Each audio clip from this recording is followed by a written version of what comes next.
One of the advantages of going for an early morning walk is you sometimes get to see a spectacular sky like I did here.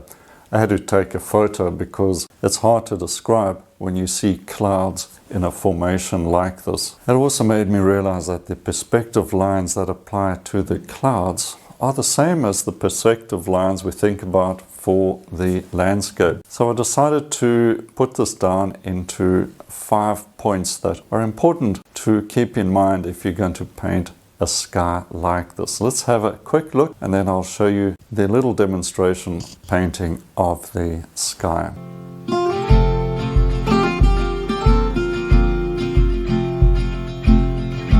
So let's paint skies as more depth and master cloud perspective. Depth in the sky is often overlooked when painting landscapes. So let's solve that and have a look at these 5 key tips you can use when painting a sky with strong perspective.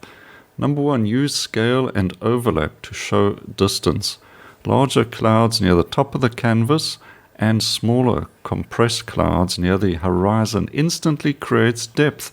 Show overlapping forms in the clouds to lead the eye into the space and reinforce perspective.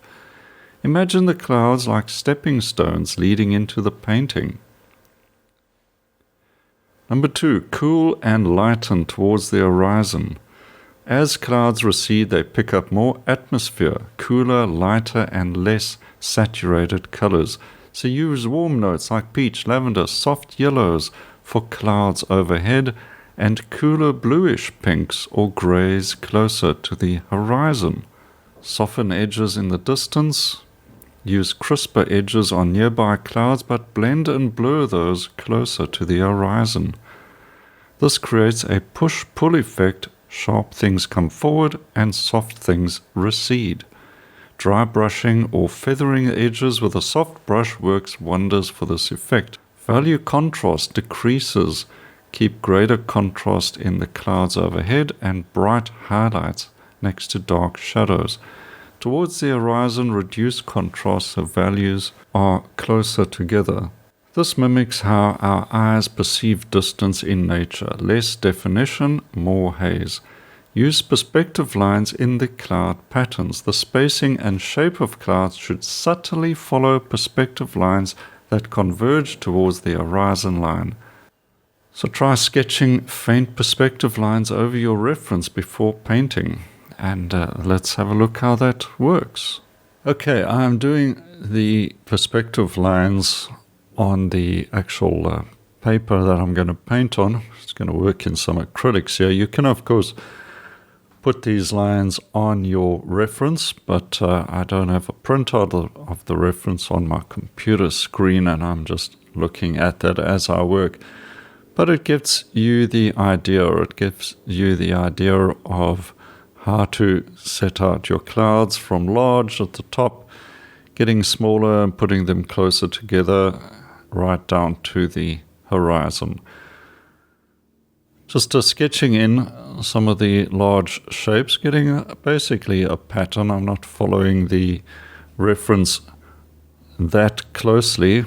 I just want a sense of clouds from overhead heading down to the horizon, meeting up with the sunrise, and then trying to get something down in color. This is a sketch simply to illustrate the 5 points we spoke about earlier. And then we can have a look and see if we get some sort of impression. I'm using golden open acrylics. And I've only got one yellow, besides the yellow ochre, of course. That's going to help me just get some of the gray colors. Starting off at the top with the darker blue. And as you'll see, that will lighten up and get a little warmer as we head down towards the horizon. And you can warm that up with a touch of red, a little bit of yellow ochre as well. That will give you a warmish grey. So pinkish, bluish, warmish, greys, all the issues coming into the painting. Down towards the horizon, things start warming up. So once again, it's a warm grey, touch more red, leaning to a pinkish grey, and now adding more yellow and red, desaturating it still to get that slight orangey glow. So the sun itself is very light, of course. I'll use some lemon yellow and white. And then the sky rapidly turns to a pinkish orange as it starts cooling down and moving away from the sun. You may find that if you're working in acrylics, the colors don't seem quite as vibrant at the get-go. I can suggest adding some deep yellow. That will just help you a little. But when you're painting thin like this for a blocking in stage, you will find that you'll want to come back in and add some thicker layers to boost the colors, especially at the horizon line. So I'll start bringing in some of those clouds closer to the horizon line, and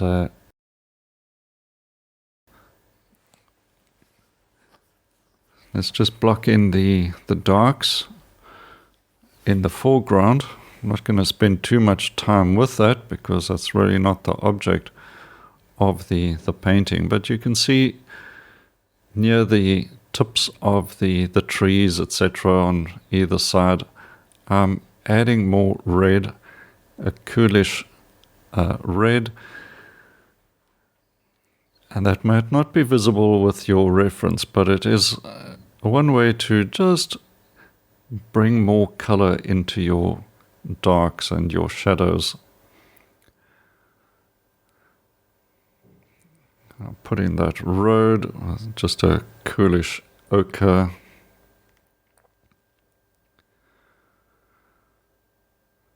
Okay, so let's re-establish some of the clouds closer to the sun. They are very close together, smaller, close together. The edges are going to be softer. There's a bit more warmth as well.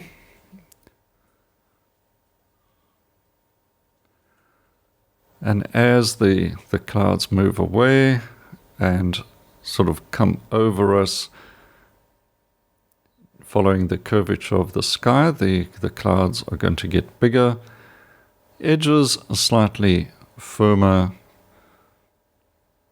and the gaps between the clouds are going to open up a little more, letting in some of the sky in the background. Now the underside of the clouds, like I'm doing here, will have a warmer touch to them, and then the clouds out of direct line of the sunlight are going to be darker and cooler. The clouds are, of course, a three-dimensional shape. We've got to remember that. They aren't flat. Part of the cloud will be in shadow, and that'll be a cooler blue-violet, something like that, as you can see. And then the edge facing the sun is going to have a pinkish glow to it. Alright, so I'm going back in to lighten things up, add a bit more color. That first layer of acrylic has already dried down and got a little dull as well. I'm painting directly onto some matte board, and that tends to also absorb some of your color, so keep that in mind. But as a demonstration of the concept, I think it's coming through. So it's a case of working backwards and forwards as you create your cloud shapes. You're going to lose some of the background sky, so you've got to come back in. And you can see that's a warmer blue, a touch of cerulean, white and yellow ochre. And as we move up to the zenith, we get a little more blue as the sky starts to cool down.